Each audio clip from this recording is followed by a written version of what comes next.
ዛሬ በዲሞክራሲያዊ መንገድ የተራመደችው ዳና በፍላጎቷ ይበጀኛል ላለችው የሰጠችው ድምጿም በህዝብ ይሁንታ ለሚሰራው ዙፋን ያዋጣችው ካርዷም ዋጋ እንዳለው የተረዳች ትመስላለች። ዙመይካ ሸባ ለዚህም ነው ከራስ አልጋዋ ላይ ተነስታም ያልጠና ልጇን ይዛ ግንቦት 24 ላይ ታሪኳን ያተመችው። እኔ ሊወልድ ትንሽ ቀን ሲቀረኝ ነው ካርዱን የወሰድኩት። ያው ኢንሻአላህ እስከዛ ድረስ ካወለድኩ መውሰድ አልችልም ወልጄ ከተኛው ብዬ አስቤ ነበር። መጥቼ ወሰድኩት።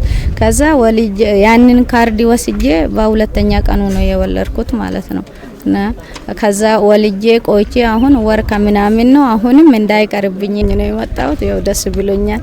አላህ ከዛም ወልጄም ተነስቼ መምጣቴ በጣም ደስ ብሎኛል። ልክ እንደ ዙመይካ ሁሉ የድምጾች ድምር የፍላጎቶች ውቅር ስልጣን በሚመሰረትበት የምርጫ ቀን በነቂስ ወጥተው ድምጻቸውን የሰጡት እልፎች ናቸው። ታዲያ ከ54 ሚሊዮን በላይ ኢትዮጵያውያን ይበጀኛል የጥያቄ ምላሽ መገኛ ነው ላሉት ድምጽ ለመስጠት የመራጭነት ካርድ ወስደዋል። በዚያው ልክም ብርድ ሳይል ጨለማ ካርዱን ለምርጫው ተጠቅመውበታል። ታዲያ በነቂስ ወጥቶ ድምጹን የሰጠው ኢትዮጵያዊ ቆራጥነት ትርጓሜው እንዴት ይገለጻል?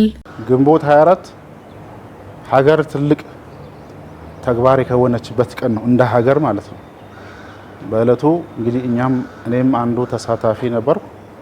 አብዛኛዎቹ ኢትዮጵያውያን በዚች ሀገር የዲሞክራሲያዊ ስርዓት እንዲገነባ ያላቸውን ፍላጎት ያላቸውን ጉጉት ምኞት በሚያሳይ መልኩ ምንም አይነት ሁኔታ ሳይበግራቸው ዝናቡ ፀሐዩ ቆይታውም ሳይበግራቸው በነቂስ ወጥቶ ለዚች ሀገር ዲሞክራሲያዊ ስርዓት ተሳትፏቸውን ቁርጠኝነታቸውን የገለጹበት ቀን ነው ብዬ ነው የማስበው።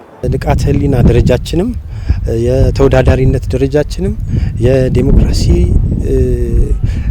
እሴት ምንነት የምርጫ ምንነት የገባን መሆኑን ያሳያል ማለት ነው። ዜጎቻችን በዚህ ደረጃ በዚህ ልክ ንቃት ኖሯቸው ኮንሸስ ሆነው ለምርጫ መንቀሳቀሳቸው ጠቅላላ የሀገራችን የደረሰችበትን ፖለቲካዊ እንድምታ ያሳያል ማለት ነው። ሀገር በዜጎቿ ትገነባለች፣ ስልጣንም በህዝብ ይሁንታ ይጠነክራል። ግንቦት 24 በቆራጥነት የወጣው መራጭ ህዝብ ግን ከዚህ የተሻገረ መልእክትን አስተላልፏል። ለታሪካዊ ጠላቶቿ ይቻላልን፣ ለወደ ኋላ ጎታቾቿም አድርገናልን አንድነትን በትልቁ አስተጋብቷል።